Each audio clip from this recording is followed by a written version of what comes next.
Football Live, the wrap-up show with Andrew Buonocore, powered by NairaBet. Follow NairaBet on Twitter at NairaBet and on Facebook at NairaBet Online. Football Live, the wrap-up show with Andrew Buonocore, powered by NairaBet. Follow NairaBet on Twitter at NairaBet and on Facebook at NairaBet Online to take part in our infamous giveaways, and you too can win big. NairaBet, the home of sports betting and fast payments in Nigeria. You are listening to Football Live on Brila FM. Liverpool 7, Manchester United 0. This is just incredible. The wheels have just fallen off the wagon. 4 hours of football every Saturday and Sunday on Brila FM with Football Live. Oh my word, it's an absolute massive goal for Arsenal's title hopes here. Wow, just wow.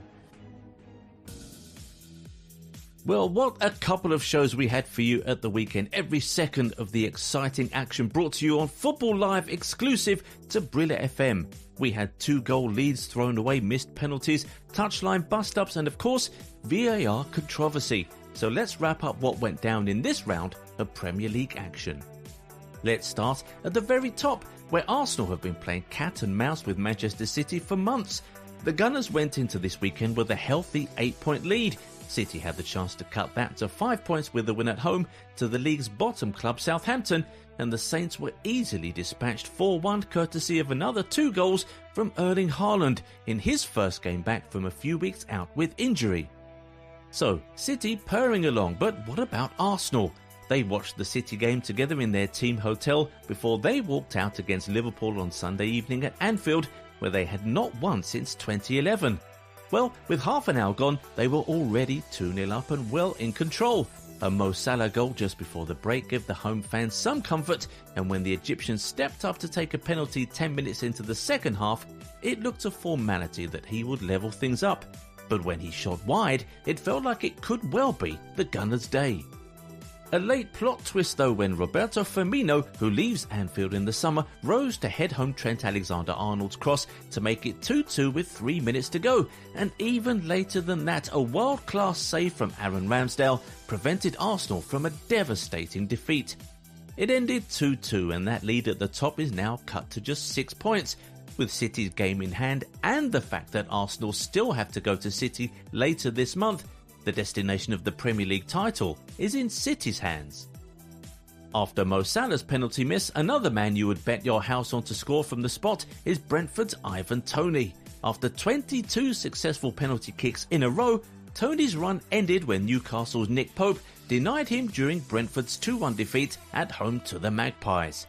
Toney did score another penalty later on in the game, but an own goal from Bees keeper David Raya and one from Alexander Isak took the spoils for Newcastle. After a stop-start first few months in the northeast, the Swedish striker is enjoying a good run of form. No, incredible. It was a tough game. It's a tough place to come to. I think they've been unbeaten here at home for a very long time, so it was a tough task, and we felt that in the first half. I think, we turned it around. Second half came out with a different energy and happy with the 3 points. I'm enjoying a lot, especially the team's football, the way we play and how it's going for the team. That's the most important, and I think we're all doing well. Everyone is contributing, and I'm happy to be a part of this. Frank Lampard's second return to Chelsea as manager started with a limp display and a defeat away to Wolves, the Blues going down 1-0 thanks to a first-half goal from Matheus Nunes. After the game, Lampard offered an honest assessment of the match. I think it's a big task. You're managing Chelsea Football Club. We know we're not in a position we want to be in, but there's always a reason for it. In reality of the league season, so I was aware of that, and I didn't expect to solve everything in one day. So at the same time, maybe a bit of it. I think it was a performance that, if I really analyse it and you want to win a Premier League game, I think you have to have more aggression in your game, more speed, more competitive duels that go your way rather than the opposition. Like baseline of stuff is with a team that are fighting for their Premier League lives as such will always dictate the turning of the result of the game, regardless of the talent maybe on each side. So I think there was a little bit of that today.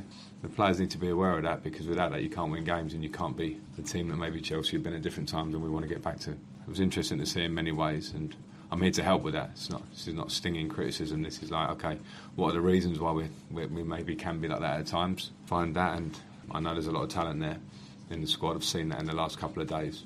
I'm looking forward to working more with it. Another returning manager is Roy Hodgson at Crystal Palace, who travelled to Leeds United high in confidence after their victory at home to Leicester City last week. Well, confidence is now through the roof, as Palace were the biggest scorers in the Premier League this weekend, thumping 5 past Leeds United in a 5-1 win, leapfrogging Javier Gracia's men and slowly making their way to safety. Manchester United comfortably saw off Everton with a 2-0 win in a game where they dominated from start to finish. Scott McTominay and Anthony Martial doing the damage to Everton, who remain in real danger, 4th from bottom. United boss Erik ten Hag was pleased with what he saw. Same, but as long as you don't score the second, then you always have to fear. And so they only need one chance then. And we conceded only one chance in the whole game. We conceded only 2 chances in 2 games, and we create a lot of chances. So I think, and that in the 3rd game in 6 days. So I think big credit to the team and team performance. 2 really good results, showed really good and great mentality, character, and so we're happy with that. A place below Everton are Nottingham Forest, who chose to give their boss Steve Cooper a vote of confidence last week, but insisted that improvements were essential. Well, no improvements as yet, with Forest losing 2-0 to Aston Villa. Their away form is really costing them this season, and they are sinking fast. Also in real trouble are managerless Leicester, and their 1-0 defeat at home to Bournemouth saw the Cherries crawl a few points away from the drop, but left the Foxes stuck in the bottom 3. Philip Billing with the only goal of that game after he latched onto a poor back pass from James Maddison, who had this to say after the game. Tough day for us. We didn't try and dress it up undervalue the game. We knew it was a massive game, and we knew that, and we said that, and it was very important to try and win today, and we haven't managed to do so, and a costly error from myself, which I take full responsibility for. Stupid, sloppy pass, which has cost the team. So yeah, really low at the moment. It's tough, man. I just feel, like you said at the start, the atmosphere was so good, and even trying to just get back in the game, I felt it from the fans, and I felt them with us, and they're right. They're entitled to have their opinion on how it went at the end and stuff, and like I said, I take full responsibility and can only apologise.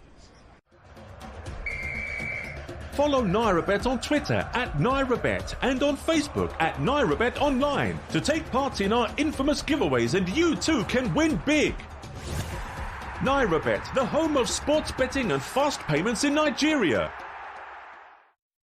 Fulham will be without top scorer Alexander Mitrovic for the next 7 games, and he watched from the stands as his side went down 1-0 at home to an unrecognisable West Ham side. David Moyes is under huge pressure at the moment, and he decided to come out swinging with an attacking formation and a much more positive mindset. His players responded well, with Jared Bowen's cutback forcing Harrison Reed into a sliced clearance past his own keeper.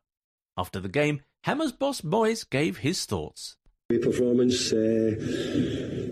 Sometimes you have to play in a style when you're not in the best form and maybe in the best position in the league, and we done a brilliant job at it. Defended really well today, probably the best we've defended probably for a long time.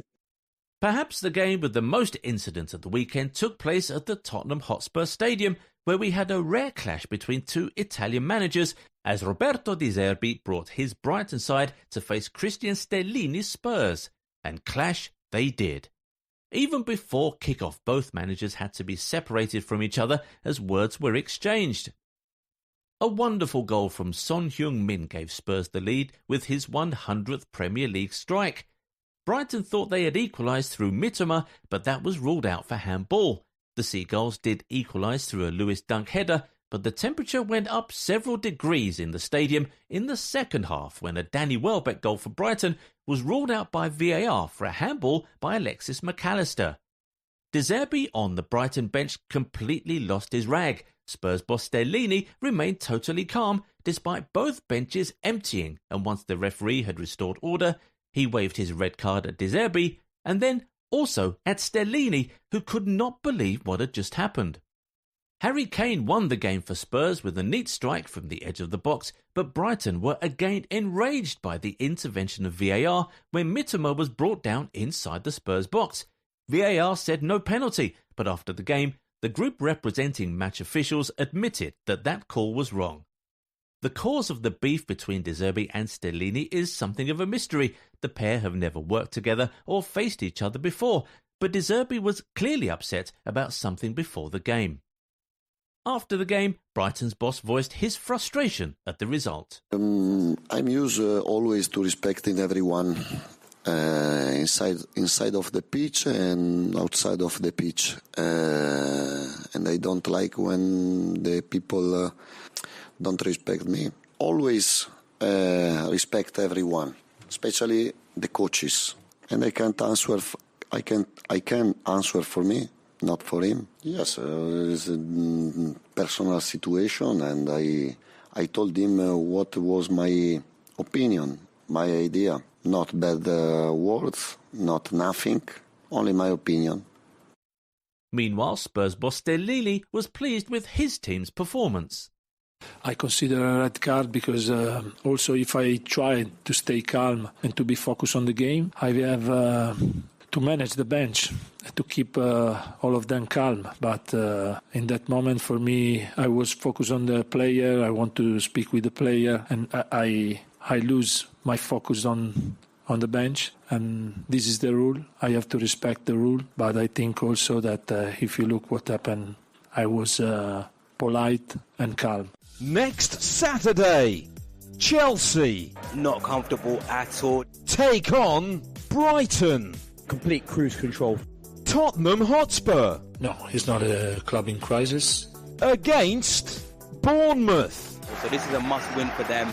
In the Premier League. Exclusive coverage on Football Live. It's really going to make a difference. Vincent Kompany's Burnley have gained promotion from the Championship with 7 games to spare. Quite the turnaround for the side that limped out of the Premier League only last season. Former City captain Kompany gave his thoughts on his achievement. It's Easter, and there's 7 games to go, and we're already celebrating. So no, we didn't expect it. We wanted to experience it one day, but we had a different timing on it. There's a couple of logical things rules that we all know. Is that if you don't have the squad cohesion in the beginning, it takes time, and you've got to work hard and try and be rational, objective, and then you're in the Championship, so there's 46 games. So you do get a little bit of you get that stress of games that actually help you improve quicker, and after that is consistency. I think. Emotional consistency and a lot of hard work. And that's that from Football Live, the wrap-up show. We will of course be back on Saturday and Sunday with more, much more from the Premier League and elsewhere in Europe, and we would be very happy to have you join us right here exclusively on Brille FM.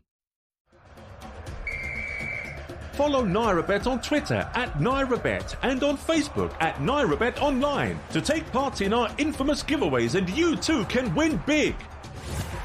NairaBet, the home of sports betting and fast payments in Nigeria.